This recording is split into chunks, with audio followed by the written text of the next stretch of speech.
Kwa majina naitwa Ramadhani Imam Hussein, mwalimu mkuu wa shule ya msingi Kibaha Independent Msangani.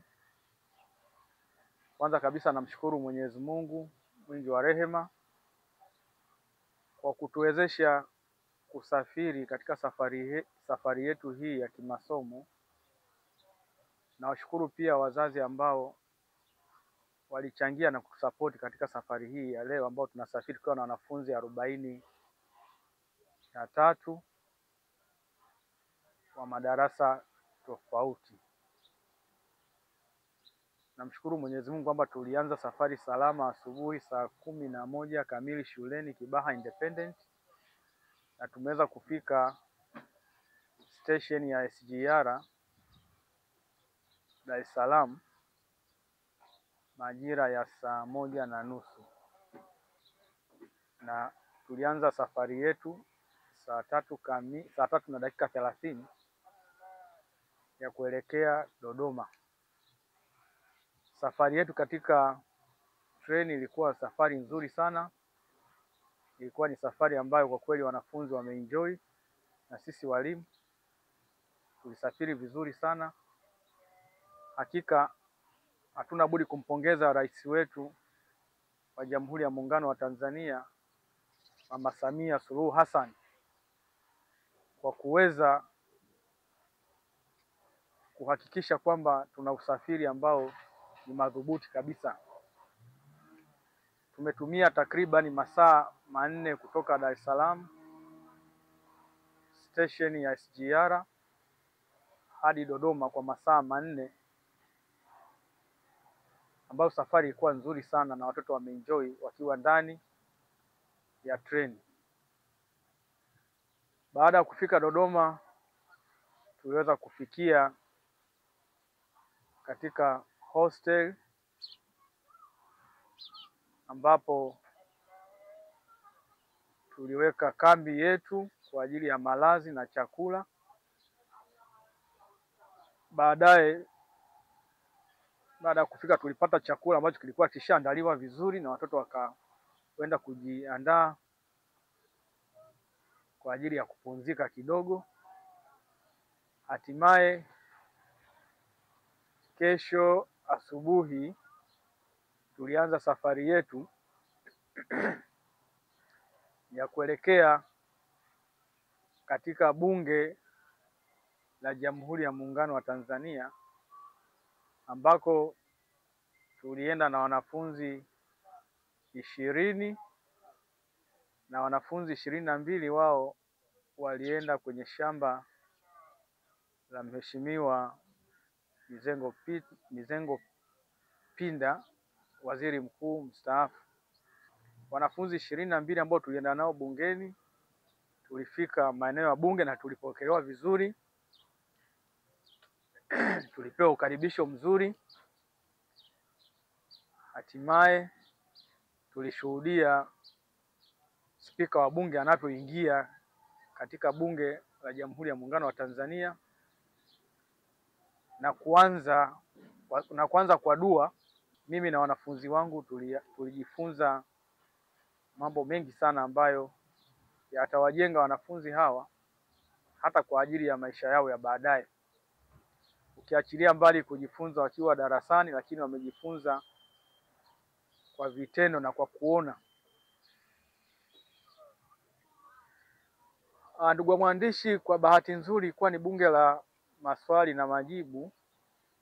Kwa hivyo tulishuhudia spika wa bunge kwanza alianza kwa sala ya bunge, ambapo walishiriki wabunge na mawaziri waliokuwepo katika kikao kile. Hivyo wanafunzi walijifunza moja kwa moja kwa vitendo, kwa kuona, jambo ambalo sisi limetupa faraja sana. Ukiachilia mbali kujifunza darasani, lakini wanafunzi waliweza kuona kwa vitendo. Kwa mwanafunzi namjengea hamasa ya yeye mwenyewe binafsi kuongeza hata jitihada za kusoma, kwa sababu kwa pale amepata ufafanuzi mzuri na amejifunza mengi, na imani kwamba wanafunzi ambao tumeenda nao ndio wabunge watarajiwa, kwa sababu hiki ni kizazi tunachokiandaa ni kizazi cha baadaye. Hivyo tumejifunza mengi, hata mimi mwenyewe kama mwalimu nimejifunza na nimeona ni muhimu sana kwa wanafunzi wangu kupata mafunzo yale. Baada ya kumpita kikao cha bunge pale mnaweza kwenda wapi au mlishamu mle bungeni tu? Baada ya kikao cha bunge, baada ya kutambulishwa, tulichukuliwa na kupelekwa kwenye ukumbi mdogo ambao unaitwa ukumbi wa Pius Msekwa, Mheshimiwa Pius Msekwa ambaye ni spika wa zamani. Hivyo pale kufika pale ndo tukafundishwa, wanafunzi walifundishwa na sisi wenyewe walimu tulijifunza mambo mengi pale. Walielezwa maana ya bunge, bunge ni nini, wakaelezwa, lakini pia wameelezwa mambo mengi yanayohusiana na bunge ambao kwao wamejifunza vitu vingi sana. Na pia baada ya kufundishwa maana ya bunge, bunge linahusu nini, mbunge anatokana na nani, walipewa pia fursa ya kuuliza maswali ambao wanafunzi walishiriki kuuliza maswali ambao maswali yale ni maswali ambayo pia wanafundishwa darasani na kuulizwa darasani. Tukiwa katika ukumbi wa Mheshimiwa Pius Msekwa, spika wa bunge ambao lilipita, mle ndani kwenyewe kuna picha za maspika na maibu spika wote ambao wamepita. Pia kuna picha za marais wastaafu na rais ambaye yuko madarakani.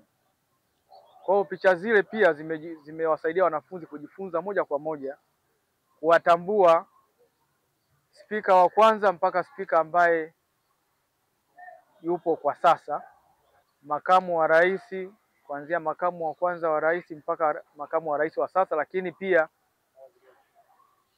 marais na mawaziri wakuu. Kwa picha zile na majina yao yameandikwa kabisa pale, kwa hivyo wanafunzi waweza kujionea moja kwa moja.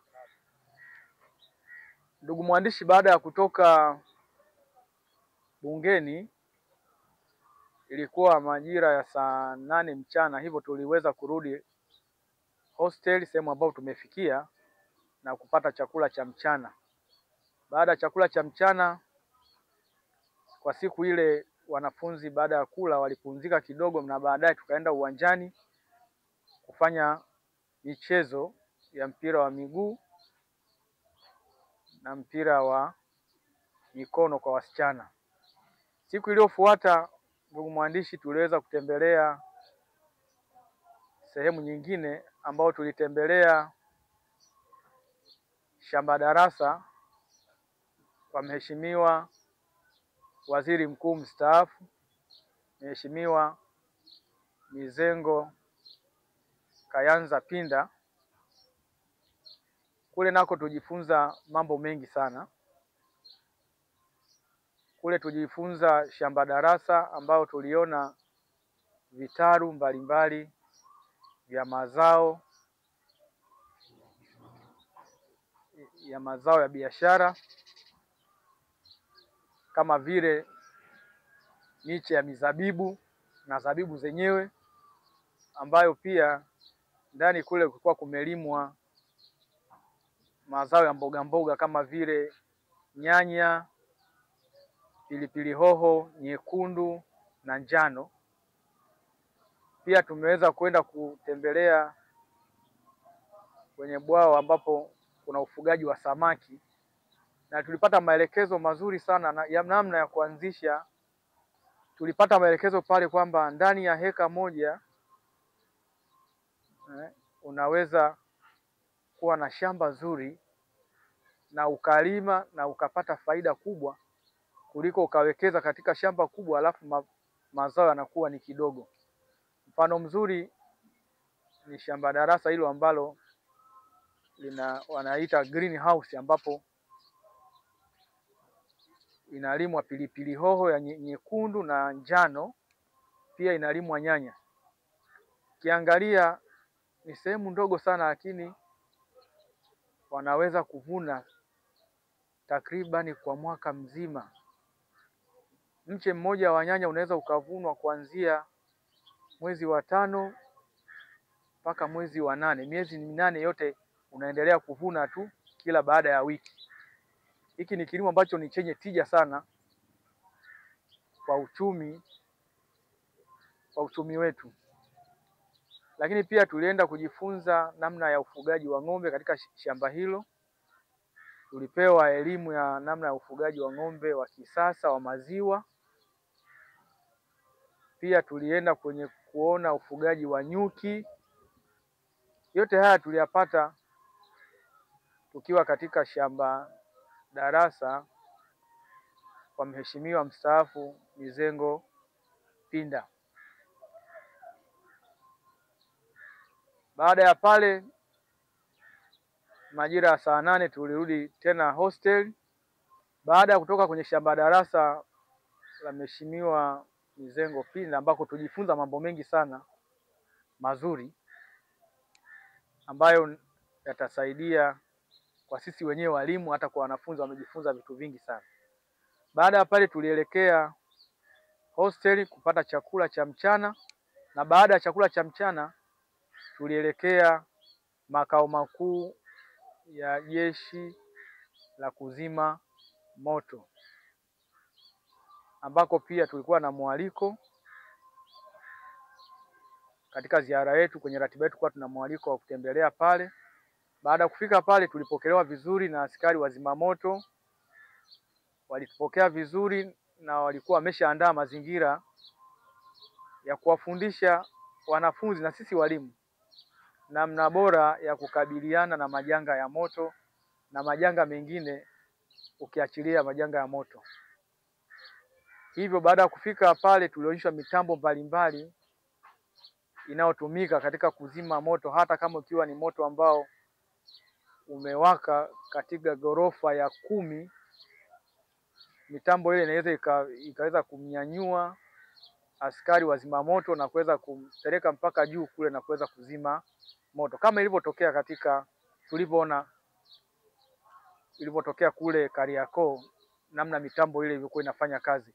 Hivyo baada ya kufika pale tujionea moja kwa moja na tulipata bahati ya walimu wawili na wanafunzi wawili ambao walipandishwa kwa mtambo ule kwenda kuona namna unavyopanda na unavyoshuka. Kiukweli ni teknolojia ambayo ni nzuri sana, ni teknolojia ambayo inasaidia sana, kwa sababu tumeweza kwenda na kurudi pasipo tatizo lolote.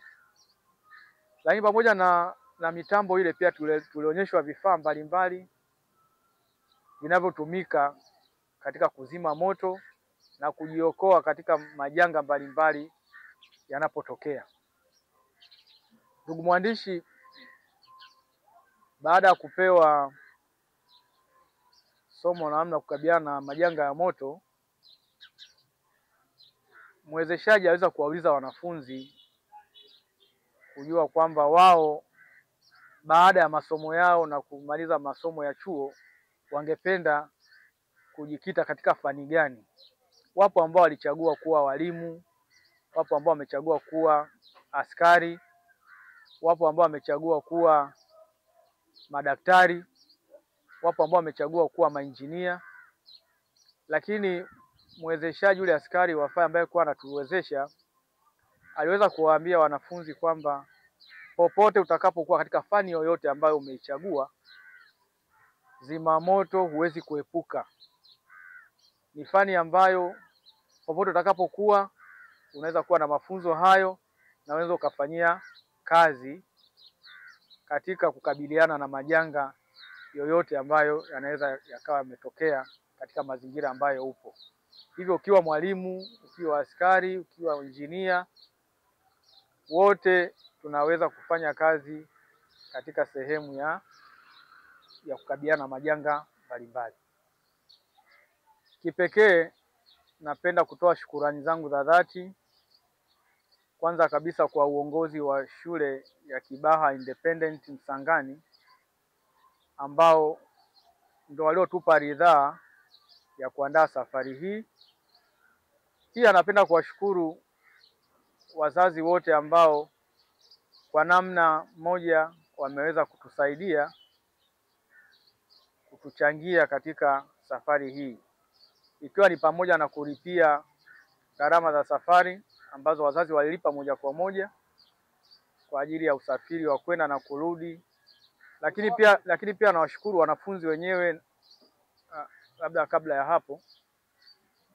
Lakini pia napenda kuwashukuru walimu wenzangu wa Kibaha Independent Msangani ambao tumesafiri na walimu wawili, lakini pia walimu ambao walibaki shuleni walikuwa ni mchango mkubwa sana katika kufanikisha safari hii. Napenda pia kuwashukuru wanafunzi hawa ambao tulisafiri nao kwa uvumilivu na ushirikiano wao katika safari hii.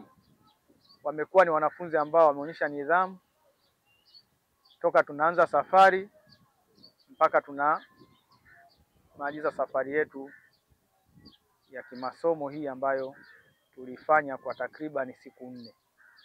Wito wangu ni kwamba kwa wanafunzi ambao hawakubahatika kusafiri, natoa wito kwa wazazi kwamba na wao wajipange, ili ikitokea safari nyingine na wanafunzi wengine ambao hawakuweza kusafiri katika safari hii, na wao pia waweze kupata fursa ya kusafiri, kwa sababu safari za kimasomo hizi zinawasaidia sana kuwaongezea watoto elimu, maarifa na kujiandaa kwa kizazi cha baadaye. Tunataraji tena kusafiri tena kwenda Ngorongoro, safari nyingine ambayo tunategemea kusafiri. Hivyo ikitokea safari kama hiyo, basi natoa wito kwa wazazi watuunge mkono ili wanafunzi waweze kusafiri kwa wingi. Lakini pia ipo safari ambayo inaratibiwa na Scout ya kwenda South Africa kwa wanafunzi ambao tutakaa kikao kwa ajili ya kutoa mrejesho wa safari hii tulioenda kwa uongozi wetu, na baada ya kutoa mrejesho huu nafikiri tutaplani kwa ajili ya ziara nyingine, ambapo tutawafahamisha wazazi kwa barua mapema miezi 3 kabla ya safari hiyo, ili waweze kujiandaa kuchangia gharama za usafiri. Majina naitwa Kafet Andrew Kashindi, nimetokea Kibaha, Msangani. Pia naweza kushukuru shule yangu kwa kuweza kutengeneza ziara hii ya kwenda mjini Bagamoyo. Nashukuru pia mwalimu mkuu na uongozi wa shule. Nashukuru pia marafiki zangu kwa support, kwa kuungana pamoja kwa kitu kimoja. Nashukuru pia Watanzania wote na wote mnaoangalia. Tumekuja Dodoma na nashukuru walimu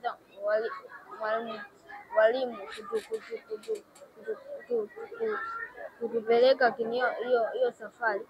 Majina naitwa Yusuf Salim Mungi, natokea shule ya Kibaha Independent. Tunaenda kwenye ziara ya kimasomo. Tunaenda kujifunza vitu vingi kutokana na parliament bungeni. Asante. Kwa majina naitwa Joshua Lusekelo Kilindu, nipo darasa la 6 katika shule ya Kibaha Independent Msangani ambayo ipo Pwani. Ninaenda kwenye ziara ya kimasomo Dodoma.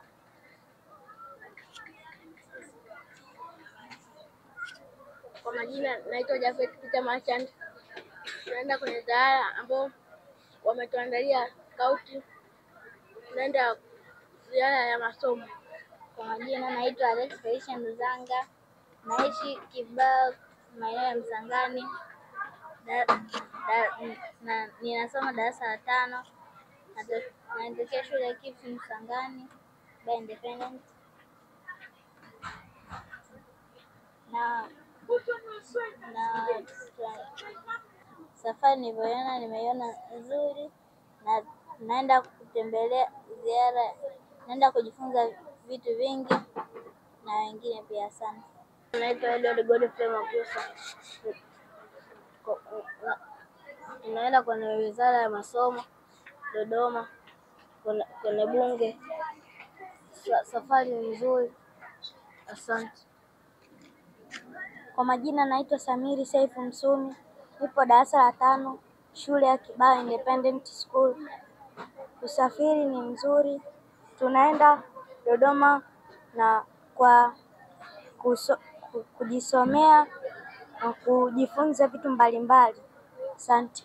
Kwa majina naitwa Samiri Hamisi Kikwake, nimetoka shule ya Msangani, nipo darasa la 6 na tunaenda kwenye safari ya tour Dodoma, na usafiri wa treni ni mzuri, kwa hiyo tunakaribisha wazazi wote wapande treni. Kwa majina naitwa Jackson, nimetoka kwenye shule ya Msangani na naelekea kwenda Dodoma tour. Treni tunaenda kuwakaribisha wazazi wetu. Naitwa Faisal Mwalami Somi, nimetoka shule ya Msangani. Tunakaribisha wazazi wetu waje kupanda treni ya SGR. Tunaenda tour ya shule bungeni. Asante. Kwa majina naitwa Dorcas. Unaonaje safari ya mwendokasi hasa za SGR? Na unaenda wapi?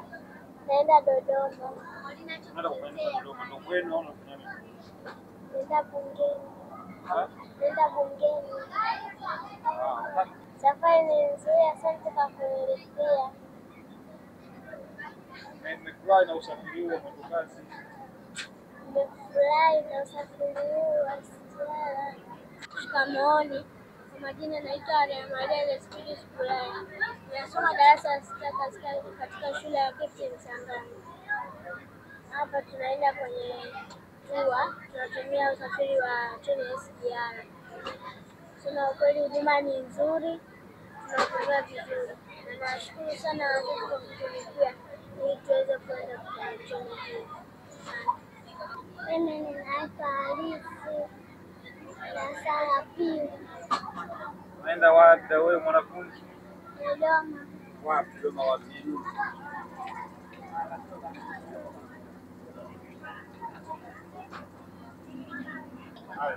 Kwa majina naitwa Sintika Patrick Mligo, nimetokea shule ya Msangani.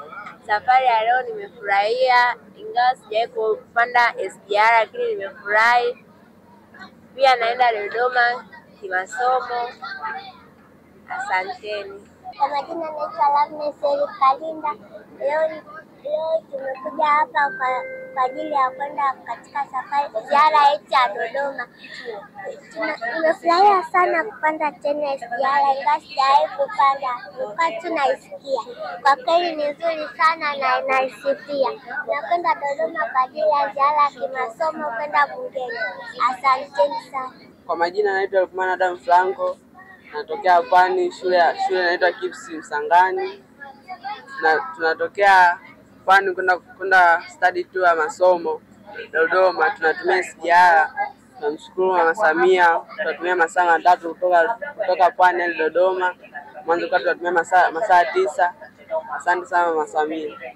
Tunaenda kwenye bunge la Jamhuri ya Muungano wa Tanzania na shamba la Mzengo Pinda lililopita. Mwakani tena ikitokea mwaka huu wanaweza kupata nafasi wakalipia tena, wanaweza kaenda siku yoyote. Kwa wazazi walioshinda kulipia nayo mwezi wa 6 au mwezi mwingine wanaweza kalipia kaenda nao, kwa sababu kule mambo ni mazuri, wanaweza kaa fresh. Kwa majina anaitwa Imam Ramadhani Hussein, ni mwalimu mkuu Kibaha Independent Msangani, ambayo ipo Kibaha, mkoa wa Pwani. Niko na wanafunzi 42 ambao tunasafiri nao kutoka Dar es Salaam kuelekea Dodoma kwa ajili ya ziara fupi ya siku 4 kwenda kujifunza mambo mbalimbali. Unaonaje usafiri wetu wa treni sasa SGR? Kwa kweli usafiri ni mzuri sana na tumeenjoy sana. Majina naitwa Madam Mariam Mikdad Isa kutoka Kibaha Independent. Tumetoka Kibaha tunaelekea Dodoma kwa ajili ya kulitembelea Bunge la Jamhuri ya Muungano wa Tanzania kwa ajili ya kujifunza current speakers, member of parliament na wengine wote, na kuna maeneo mbalimbali ambayo pia tutatembelea. Tukishatoka pale bungeni tutaenda kwa waziri mkuu mstaafu kuona shamba la mfano na kuangalia vitu mbalimbali. Asante. Kwa jina naitwa Master Peter Po, ni kiongozi wa Scout kundi la Kibaha Independent au KIPS kiufupi. Tumeandaa safari hii kwa lengo maalum kwenda kupeleka watoto kwenda kujifunza mambo mbalimbali ya kihistoria kwenye mji wa Dodoma. Na maeneo tunatarajia kutembelea maeneo hayo, maeneo ya Bunge la Jamhuri ya Muungano wa Tanzania, shamba la mfano la waziri mkuu mstaafu Mizengo Pinda na maeneo mengine ya kihistoria ambayo wenyeji wetu wetuandalia kule. Tunawaasa sana wale wazazi ambao walijua labda haitakuwa safari, wajipange vizuri. Miezi ya 6, miezi ya 12 tuna safari za ndani na nje ya nchi. Kwa tunawakaribisha sana, safari zetu zenye usalama na amani na tawala. Karibuni sana wazazi. Kuhusu usafiri huu tunaotumia wa SGR, kwanza tunamshukuru sana Mama Samia Suluhu Hassan. Maana zamani tulikuwa tunapata shida sana kwenda Dodoma, ni masaa mengi, lakini sasa hivi ni masaa 3-4 tumekwisha kufika Dodoma. Tunaomba Mwenyezi Mungu ambariki, amjalie afya njema na azidi kutanua wigo katika mikoa mingine, treni kama hii safi, nzuri na ya haraka.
Na la 6 wanasema Kiingereza. Wale wengine wanasema tutumie nini? Kiswahili. Sikilize huku ili tumalize tuendelee na zoezi jingine.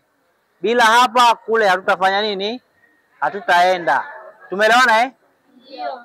Mimi kwa majina naitwa Fire Constable Jegu Dosele Donias, askari wa zimamoto na uokoaji mkoa wa Dodoma. Nimewakusanya hapa ili tujifunze kitu kidogo kabla hatujaendelea na zoezi jingine, si ndio eh?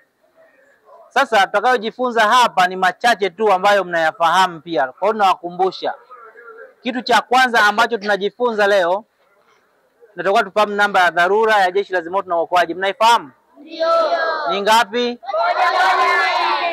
114. Kwa kama mnaifahamu mimi nitasisitiza, si ndio eh? Lakini pia tutafahamu kwa nini hiyo namba ya muhimu ni ya muhimu kuwa nayo nyumbani, lakini pia ni ya muhimu uikalili kichwani. Jeshi la Zimamoto na Uokoaji na majukumu mengi. Jukumu la kwanza ni kuzima nini? Kama inavyoitwa zimamoto. Lakini jukumu la pili ni kufanya uokoaji kama unavyoona Jeshi la Zimamoto na Uokoaji. Kwa ukisema Jeshi la Zimamoto hujamaliza. Ni zimamoto na nini? Na uokoaji. Kwa maana tunazima moto wa nyika kwa maana kwenye mapoli, lakini pia kwenye makazi ya binadamu. Lakini uokoaji tunafanya maokozi yote, nchi kavu na kwenye nini? Kwenye maji. Nchi kavu, kwenye majengo marefu, kwenye mashimo, kwenye maji na kadhalika na kadhalika. Kwa hiyo popote alipo kiumbe hai tutaitwa kwa namba hiyo 114 na tutafanya huo uokoaji. Kwenye maji, tukisema maji tunazungumza nini? Ni mafuriko, ama kuna mtu kadumbukia kisimani, kuna paka amedumbukia kisimani, kuna mbwa amedumbukia kisimani, kuna ng'ombe amedumbukia kwenye shimo la choo, kuna wewe umedumbukia kwenye shimo la choo. Popote ambapo yupo binadamu tutafanyaje? Tutafika. Kwenye hayo magorofa marefu pia tunahusika moja kwa moja tukiwa na vifaa ambavyo vinatusaidia. Aidha ni moto umewaka kwenye gorofa, kwenye floor ya 12, kwenye floor ya 5, kwenye floor ya 8 ambako hatuwezi kutembea. Kuna hili gari, mnaliona hili gari hapa? Mmeliona hili hapa gari? Hilo lina nini? Ina ngazi. Hiyo inaitwa kwetu tunaita turntable ladder, sawa eh? Ama wengine wanaita Bronto. Hilo gari mtaliona linapofanya kazi baadaye. Hiyo ngazi inanyanyuka, lakini kwa sababu nyinyi watoto mtakapopanda utanyanyuka mpaka pale tu juu ili msisikie kizunguzungu. Tumeelewana? Lakini sisi tunaweza kunyanyuka mpaka kule juu, unaona kama mimi unavyoniona na mwili wangu, ukaona kama mtoto mdogo yule pale, kwa sababu ni mbali sana. Tumeelewana eh? Hiyo gari inaweza ikazima moto huko juu ya gorofa. Kuna namna ya kuunganisha, tunaunganisha kwenye gari nyingine au bodha, maji yatarushwa kule juu kwa pressure kubwa. Lakini pia mtu amenasa kule juu, anataka kujirusha kule juu, ama yuko kwenye nguzo ya umeme kule juu sana, tukitumia gari hili hapa tutatumia muda mfupi kufika kwenye eneo hilo. Tumeelewana? Ndio. Lakini sio hivyo tu, hii inahusika kwenye hivyo, lakini kuna gari lile pale nyuma mnaloliona, lenyewe linahusika kuzima nini? Kuzima moto. Hilo ndani yake kuna maji. Na maji yale yanatoka kwa pressure kubwa kwa sababu kuna pampu ambayo ina pampu ili maji hayo yarushwe umbali zaidi. Level mtakapozidi kuendelea mtakutana na hayo masomo. Ili maji yaruke lazima tunataka pressure. Pressure ni nini? Mtasoma mkiwa mnaendelea huko mbele. Tuko pamoja? Tumeelewana? Hayo nimezungumzia majukumu ya kuzima moto na kufanya uokoaji. Lakini kwenye magari yetu haya ndani humo mtaona baadhi kuna vifaa vinavyotusaidia wakati wa uzimaji moto. Wakati wa ukataji wa vyuma vimebana, wakati wa kukata kwenye zege kama hili chini hapa, gorofa limedondoka, tunataka tukate. Si mliona Kariakoo kipindi kile? Mlikuwa mnaangalia gari lile linapofanya kazi? Mlikuwa mnaona vifaa vya kukata eh? Vile vifaa vya kujifunga mliviona? Gari unayoona, kila gari unayoona inavyo vifaa hivyo. Ukienda kwenye tukio la moto, hatubebi kwenye mkono, vyote viko kule. lakini kwenye vifaa hivi utakuta kuna vifaa vya kutukinga ili utaendelee kuwa salama.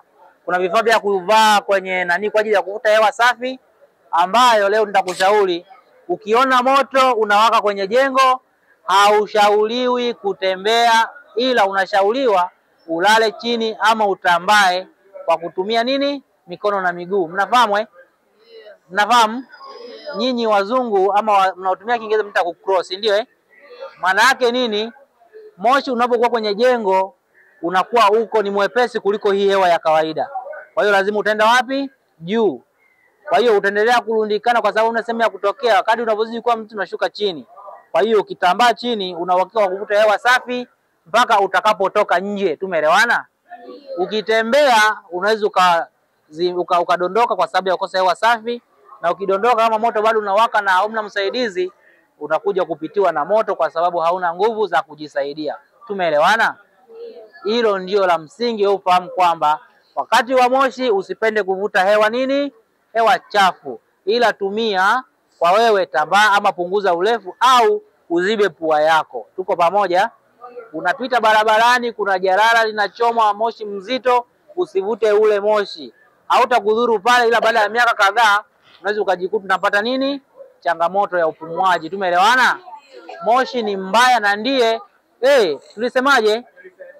tulisemaje?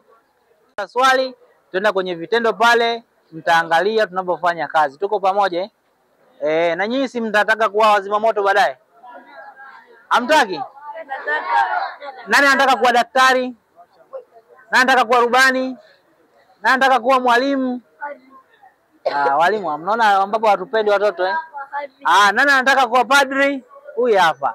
Nani anataka kuwa nesi? Wote. Kama unataka hizo profession zote, sisi huku tunahusika kwa 100% ngapi? 100. Kwa hiyo soma udaktari wako, siku tukikuhitaji utakuja usaidie, kwa sababu tunahusika kuokoa maisha na nini?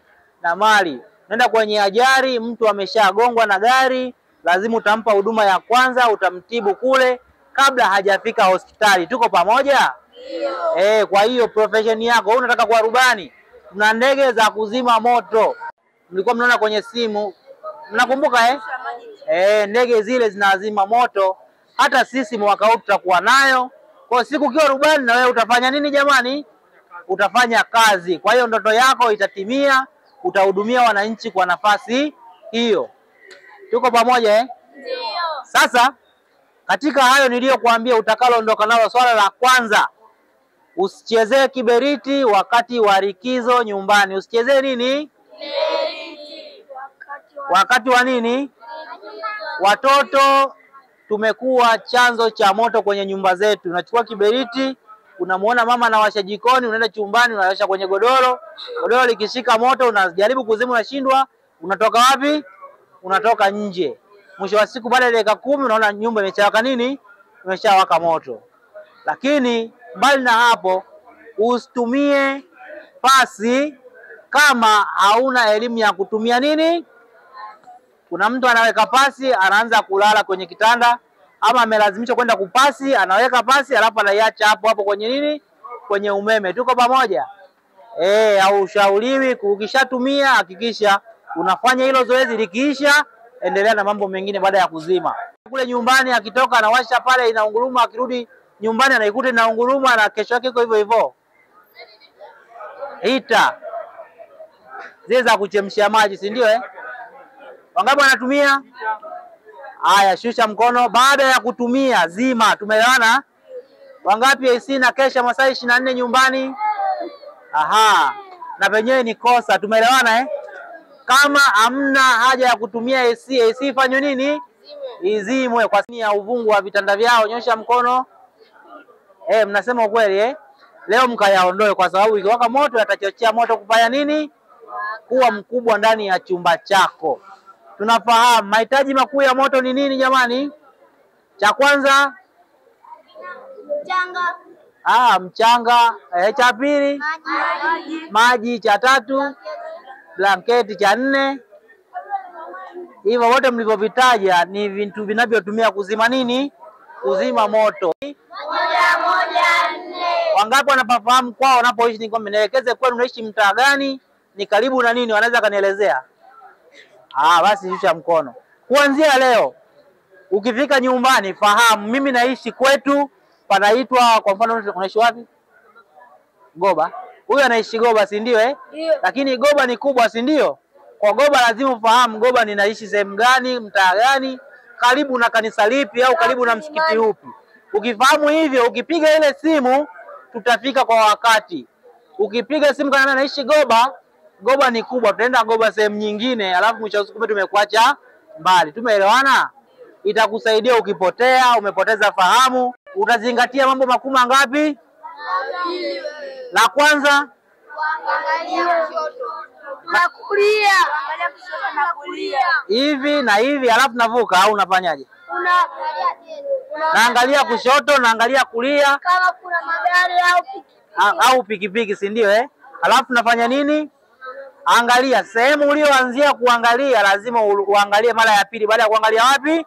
Kulia. Tumeelewana? Ndio. Kwa sababu tunasema kwamba ukiwa barabarani pale, gari linalotoka wapi ndio linapita mkono wako, linalotoka wapi? Kulia. Si kwa pamoja eh? Ukiangalia kulia utaona hamna gari, angalia kushoto, angalia kulia, ndio ufanye nini? Kama ni salama. Na endapo kama kuna zebra ndio sehemu rafiki wewe kufanyaje? Usione ni mbali. Kwa nini nasema hivyo? Kwa sababu ajali kitokea, moto kitokea, inatokea vitu vingapi? Aidha watu ukiwa majeruhi, kwa maana upoteze kiungo chako, unaweza kupoteza mguu au ukaona vyote ukaenda ukalazwa hospitali miezi kadhaa mpaka miaka kadhaa. Tumeelewana? Lakini ikitokea moto unaweza ukaungua na moto ukaharibu reception, ndio au ukaungua una nani. Kwa hiyo unatumia muda mrefu. Kwa hiyo zingatia usalama kabla ya mambo mengine yoyote yale hayajafanyika. Tumeelewana? Haya, nikaribisha kama kuna mtu ana swali. Jitambulishe. Anaitwa Joshua eh?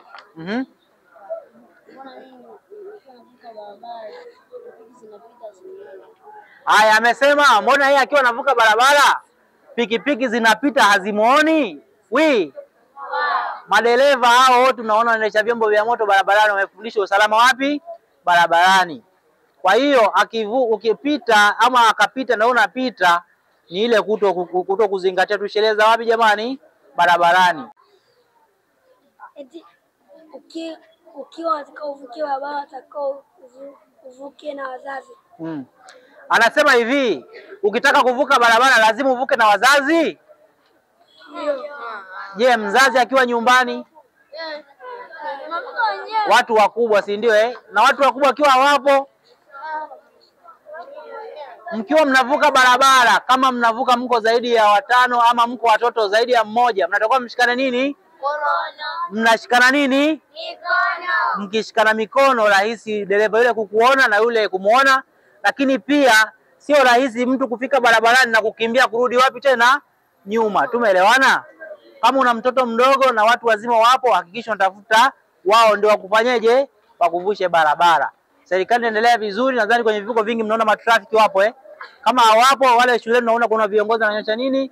Kibao. Si mnaonaga eh? Kwa hiyo kama shuleni hatuna na tunavuka barabara, tumwambie mwalimu atusaidie kwa hilo.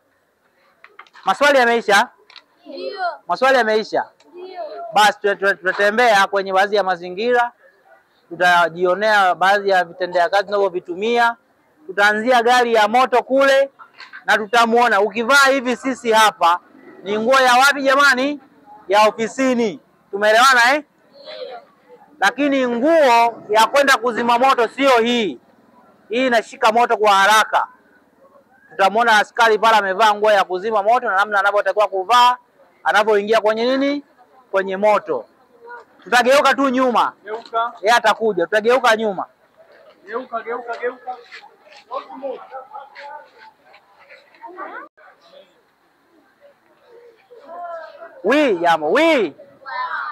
Huyu hapa tayari hapa ndio anajiandaa kwenda kwa nini? Huyu alivyovaa na mimi tumevaa si tofauti eh? Uwezi ukazima moto ukiwa umevaa hivi. Ukizima tumevaa hivi ni sana mtu aliyevaa hivi na ambao sio salama kwa mtu anaenda kuzima nini? Anaenda kuzima moto. Itakuwa salama, lakini pia yeye atakuwa amejikinga. Gloves ziko wapi? Ziko kwenye gari. Nani Islam? Naomba gloves. Inalinda kwa sababu gani? Asiungue. Tunapokuwa kwa kumbe mko vizuri. Ni elements ndio Akiwa kwenye jengo kama linaungua moto, kuna mbao kudondoka, kuna vitu vinadondoka unapopiga yale maji. Hii inamlinda na vitu vinavyodondoka hivyo. Hii inamlinda na nini? Vivyo hivyo vinavyodondoka vyenye uzito vinaweza vikapasua vitu vingine. Lakini hii aliyovaa ni face mask. Hii inamsaidia kupata hewa safi kutoka kwenye mtungi ambao amefanyaje? Ameubeba huku nyuma. Akishavaa hii ataingia kwenye moto, kuna moshi mzito, hata asipoona pale anajua kwamba kuna kitu ambacho anakifanya, lakini atazima moto bila yeye kudhurika. Tumeelewana? Lakini nguo hizi zinavumilia joto kubwa, kwa hiyo hawezi akaungua kwa miale wala kwa joto ambalo lipo pale, hawezi kumwathiri kwa haraka. Tumeelewana jamani? Hizi nguo zimetengenezwa kwa material maalum ambayo yanachelewa kushika moto. Vivyo hivyo gloves alizovaa zinamlinda hivyo hivyo. Kwa hiyo akishavaa hivi akakaa vizuri, akavaa akawa complete, na viatu alivyovaa ni buti, si ndio Unapoenda kwenye moto kuna kukanyaga mkaa uliotokana na moto, kuna kukanyaga vitu vyenye ncha kali kama misumari. Kwa hiyo lazima awe amejilinda hivyo. Kwa kiwa hivi anakuwa complete kwenye uzimaji wa nini jamani? Wa moto. Isipokuwa kwa sababu mmeniambia wengine mtaka kuwa wazima moto, lazima ufanye mazoezi na uwe na nguvu, kwa sababu vitu tunavyovibeba vizito. Tumeelewana? Viatu ni vizito, mtungi ni mzito, elementi pia ni nzito. Tumeelewana jamani? Kwa hiyo anakula, anashiba vizuri anapoenda kuzima nini jamani? Kuzima moto. Tumemwona mzima moto Huyu ndio mzima moto ambaye yuko tayari kwa ajili ya uzimaji wa moto. Mona chumba cha habari, huwa tunaenda chumba cha habari ambapo kuna mtu yeye yupo kazi yake amejiandaa kupokea nini? Kupokea simu. Ukipiga 114 yeye atapokea, atakwambia kuna nini, kuna mtu kadumkia kwenye shimo. Sawa, ni wapi? Ni sehemu fulani, mtaa gani? Hapa na hapa. Haya basi tunakuja. Wakati huo ataanza kuja kwa ajili ya kutoa huduma ya nini? Ya uzimaji wa moto. Sio kuanzia mwanzo mpaka pale lote lina maji. Hilo gari lina vifaa vya kuzima nini?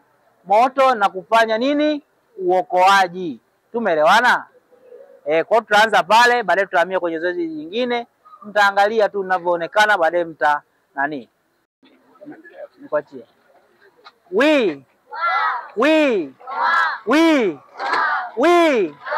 Paka wote waseme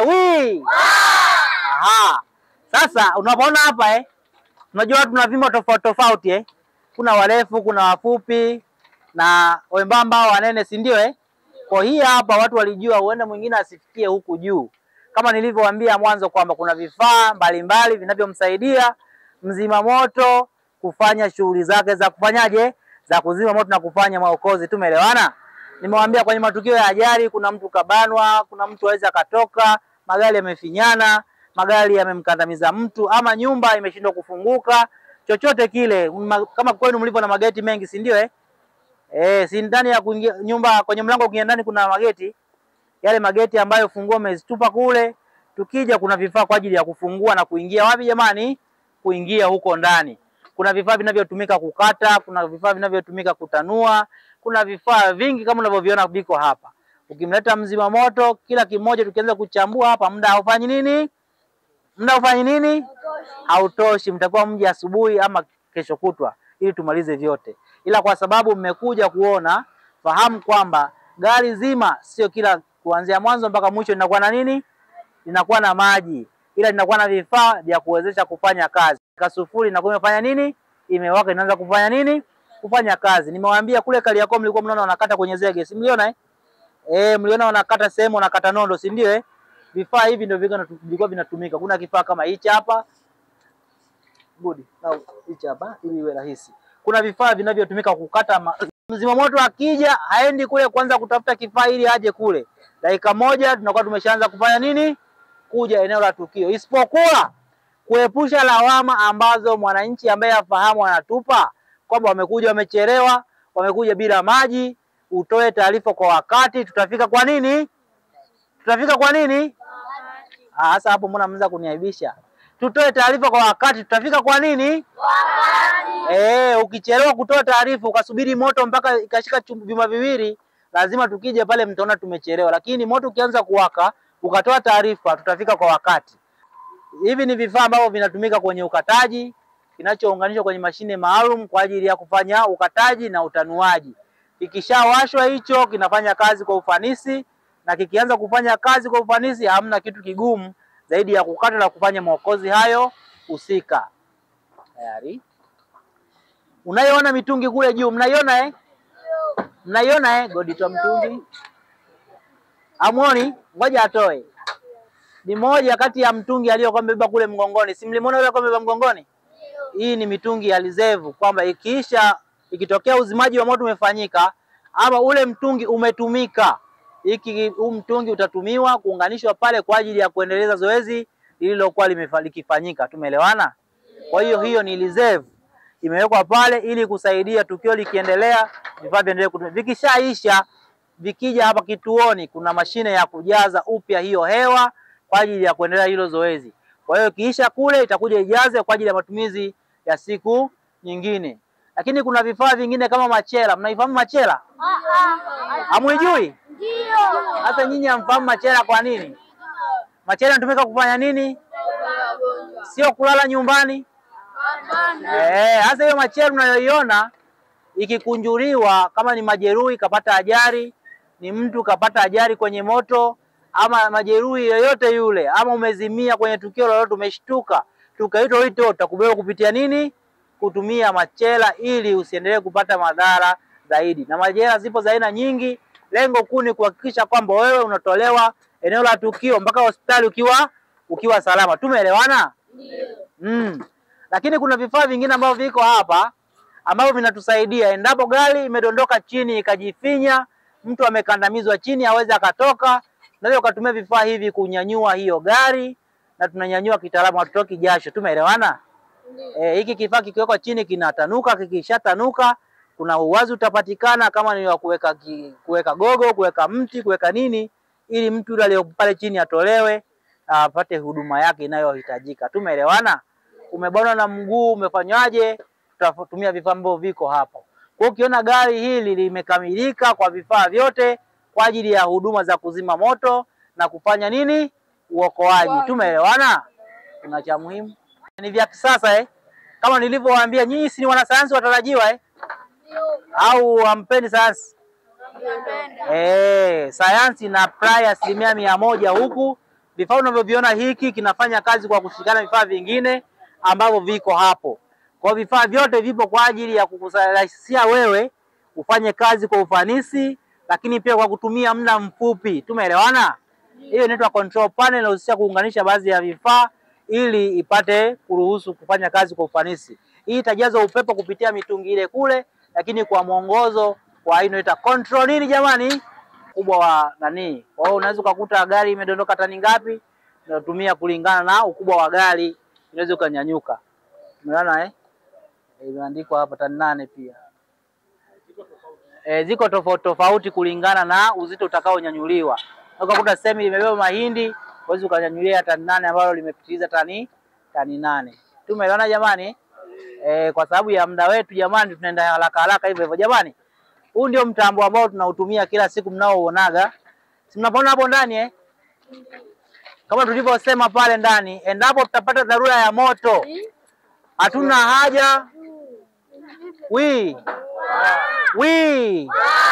endapo tutapata dharura ya moto, hatuna haja ya kuanza kwenda kule kutafuta sijui nini, kwenda kule kutafuta nini, Kila kitu kiko kwenye nini? Kila kitu kipo kwenye nini? Kwenye mtambo huu wa kuzima moto. Haya, mmoja namuomba sogea hapo karibu mwanzoni. Hili ndio wale mfano. Aliyepo ndani, sikilizane ili tumalize. Hadi mwalimu amerudi nyuma. Sasa mtamuelewa, yuko huko anaongea Kisogoni. Haya, tusogee nyuma kidogo. Kaa pale, kuna kila kitu anachotoka kukitumia wakati wa uzimaji wa nini? Alipokaa hapo ama sehemu ilipotundikwa fire suit, atakuta kuna vifaa atakavyovitumia. Mara nyingi kuna loka hapo, kuna kila kitu. Usipopata buti hapo utaipata iko hapa. Pale nyuma ana mtungi wake kwa ajili ya hewa safi. Kwa juu kule kuna element kwa ajili ya kutumia kwenye nini? kwenye tukio la moto. Tumeelewana? Kwa ukiingia pale wakati tunaambiwa bwana tukio ni la moto, nenda kwenye moto, utaanza kuvaa hapo kila kitu. Ukishuka kwenye gari unakuwa umevaa kila kitu. Tumeelewana? Kwa hiyo hapa watakuwepo wapiganaji, lakini pale ndani kama unaona kuna tochi, mnaziona? Mnaziona? Huwa kuna moshi siwezi kuona hapa. Tunazitumia kama sosi ya mwanga, lakini pia unaweza kwenda kwenye maeneo ya giza utatumia kama sosi ya mwanga, na ni tochi ambayo ni effective kweli kweli. Mnaona inavyowaka na ni mchana saa hizi, si ndio kwa hiyo wakati wa usiku inawaka zaidi. Kwa hiyo ukitumia tochi hizo zipo kwa ajili ya kumsaidia mzima moto afanye kazi yake kwa weledi wakati wa kutekeleza majukumu yake ya kuokoa maisha na mali. Tumeelewana? Ndio. Mkaenda kule mkaanza kusema mwalimu kasema extinguisher. Ni extinguisher. Basi nyinyi ndio nitafuata ya kwenu extinguisher, si ndio Sasa vifaa hivi viko hapa, lengo kuu ni kurahisisha. Okay, tulia. Sasa hivi vifaa kwa mfano fire extinguisher zinatusaidia kuzima moto mdogo. Moto gani? Kwa hata kama pale shuleni kwetu zipo. Zipo na. Kwa hiyo fire extinguisher mnafahamu kuitumia Mnafahamu kutumia Shuleni kwani waje kuja askari? Hawajawahi? Wamekuja Aha. Mwalimu atatuonyesha. Tuwaonyeshe inavyofanya kazi. Hatutaitumia maelekezo tu. Mnaifahamu hii Hii ni nini? Sio chainsaw, si ndio Hii tunaita power saw. Nini? Power saw. Kazi yake ni kufanyaje? Kukata aidha zege, na kuna za chuma zinazokata zege lililotiwa na nini na chuma. Sisi huwa tunabadilisha kwa diski ambazo ziko hapa. Tukikutana mazingira tutabadilisha kulingana na zilizoko hapa. Hatuna haja ya kurudi kituoni. Kila kitu kiko wapi? Kiko hapa. Funguliwa ile itawekwa ile kulingana na tutakapokuwa tuna attend. Tuko pamoja? Kama eneo liko hivi tutachagua kulingana na mazingira ambayo tulisoma. Kuna madaraja mengi ya moto. Mangapi? 5. Wale mliokwisha kusoma msiniaibishe, si ndio Kwenye gari letu hapa turuhusu kuingia wapi? Kuingia ndani. Tumeelewana? Kwa ni vifaa ambavyo ni vizito lakini vinafanya kazi kwa ufanisi mzuri. Kwa ndani ya dakika 0 tumeshaingia ndani. Ndani ya dakika 0 tumeshafanya kazi zetu. Tumeelewana? Tumeelewana? Kwa hapo kufuli hata kama lile la kwenu mnatumia kubwa mnaliaminia, tutafanya nini? Tutakata na tutafanya kazi ambayo inahitajika kufanyika. Hii ni nini? Shoka. Hii ni axe. Hii ni shoka. Haya, na hii hapa ni nini? Hata zote shoka zote ni shoka. Hii ni shoka ndogo, hii ni shoka nini? Ndio hivyo. Hivi vyote ni kwa ajili ya kumsaidia mzima moto. Kwa mfano hii huku nyuma na nini? Unaona tofautiana na huku mbele. Kwa unafanya kazi kwa majukumu ya kukata na kufanya. Lakini ukiangalia huku chini kuna mpini wa nini? Wa mti mkavu, si ndio Inatusaidia hata wakati wa kukata nyaya ambazo za umeme usikondakti umeme, unakuwa salama wakati wa kufanyaje? Wa kukata. Vyote hivyo vipo. Ukinasa ndani ya nyumba tutakuja kukutoa bila kukwama. Njia, kupasua na kufanya chochote. Kwa hiyo tukija pale nyumbani kwenu hamna mlango wa kutushinda kufanya nini? Tukishindwa kutumia shoka tutatumia nini? Na kadhalika. Mapanga yapo pia ila sitawaonyesha, si mnajua. Na yenyewe inaweza kawepo kulingana kazi yatakayofanya kwa wakati huo. Inatumika kufanya nini? Elekeze hivi. Basi. Hata hivi kwa basi. Hii itatusaidia wakati huo, si ndio Hii inatusaidia wakati wa kukata. Iwe ni kwenye chemba ya choo, ni ndogo kuliko nani? Hii itatumika. Yungulumisha kidogo. Yungulumisha kabisa.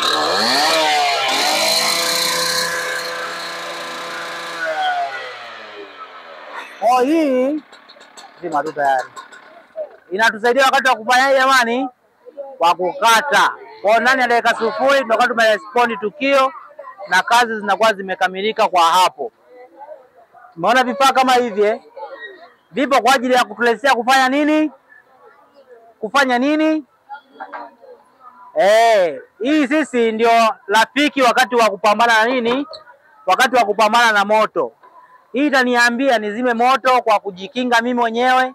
Moto ni mkubwa, naweza nikajikinga nikaweka hapa mwamvuli. mimi nisiungue na moto ukaendelea hapo. Lakini moto unaweza kuwa unawaka wa mafuta, petroli ama gesi ndio naungua. Nikiseti hapa mwamvuli utaziba moto, utanyima hewa ya oksijeni na moto utazimika kwa kadri ninavyoendelea kusogelea kusogelea moto. Ila wewe kule nyumbani unataka kuzima moto, ukitumia maji yako moto wa gesi hautaweza kufanya kuzima. Lakini mimi kwa kutumia kifaa hiki hapa na maji naweza nikazima moto wa gesi, nikazima moto wa petroli. Tumeelewana? Hii pia ni silaha kwa mzima moto. Akiwa kwenye maji anaweza akatengeneza mwamvuli akajilinda na miale ya moto, akatengeneza spray kwa ajili ya kutawanya moshi na akaendelea kuona na kazima moto kwa ufanisi. Tumeelewana? Hii inaweza ikatumika kuezulia bati lile pale, nikiseti jeti nitapiga maji yatapasua pale na kazi itafanyika kwa ufanisi. Tumeelewana? Hii sisi tunaitaga branch. Tunaita nini? Branch kwa Kiswahili ni nini? Sasa uzimaji wa fomu hatutumii branch yoyote. Hatutumii nini? Hatutumii branch yoyote. Kuna maelekezo yake. Tuna maelekezo yake. Hii itatupatia mchanganyiko ambao ni mzuri na moto wetu utazimika kwa wakati na tutapata bovu la kutosha. Tumeelewana? Ndio. Kwa ukisikia wanatumia vitu tofauti tofauti ndio hivi. Ukisoma sayansi ya moto ni kimataifa, kwa maana nayo kwambia hapa ukisikia hii tunaitaga branch, na ukienda Marekani inaitwa branch, ukienda wapi inaitwa branch, kinachobadilika ni lugha tu. Tumeelewana? Hawa wanaongea Kichina, wanaongea kinini, lakini ni maana hiyo moja. Tuko pamoja? Kwenye makorokoro mengi hapa ni kuna pampu yetu, si ndio kwa ajili ya kutupatia pressure wakati wa uzimaji wa wa moto. Na nilikuwa nakwambia mipira hiyo ambayo tunaitumia sina haja. Hapa pote pamejaa nini jamani? Mipira ya uzimaji moto. Kwa maana ukinania hapa kuna mpira, kuna hozi, tunaita hozi kitaalamu. Ukiangalia kuna hozi, lakini zipo hozi gani? Ndio ninavyozungumza ndio kama hii hapa mnavyoona, si ndio Hii ndio nini? Tunaita hose, kwa maana itaunganishwa kulingana umbali wa moto ulipo. Hapo mje kuona? Huu unafanya kazi na askari madereva ndio wanaouongoza. Tumeelewana? Na sisi tusio wa madereva ni wapiganaji. Kama ni kuzima moto nitapandishwa, nitakaa kwenye ile keji kule juu. Lakini unafanya kazi. Naomba tuangalie huku na tusikilizane vizuri, ili tumalizie zoezi letu vizuri, si ndio Ili afafanue vizuri, aelekeze vizuri, na baadaye tutaendelea kusimamiana wakati wa wa kujaribu kutumia mtambo huu. Fire Constable Godlove Julius Msororo ni operator wa mtambo huu ambao tunaita turntable ladder. Sawa Mtambo huu ni mahususi kwa ajili ya kuzima moto au kufanya maokozi kwenye majengo marefu. Kwenye majengo marefu tunaita turntable ladder kwa sababu unakuwa umebeba ngazi ambayo itaweza kukunjuka na kuwachukua wapiganaji kuwafikisha eneo la tukio kwa ajili ya kuzima moto au kufanya maokozi. Wengi wao wanauliza gari linabeba wapi maji? Gari hili wao linaweza kufanya operation ya kuzima moto kwa kutegemeana na aidha kuongozana na gari lile la kubeba maji, au kama eneo la tukio linakuwa na vile visima vya maji tunaita fire hydrants. Kwa hiyo tutaweza kuconnect mipira yetu. Kuna hose yetu ile ya blue kama unaona kwenye ngazi kule mbele, ile ni hose kwa ajili ya kubeba maji. Kwa hiyo tutaconnect kuja kuchukua maji kwenye kisima au kwenye gari lingine kama boza au gari yetu ambayo inaweza kutembea na maji. Gari hii iliweza kufanya operation itasimamishwa eneo la tukio. Dereva ata engage pump kwa ajili ya kuruhusu mitambo mingine kama hivi kuendelea kufanya kazi.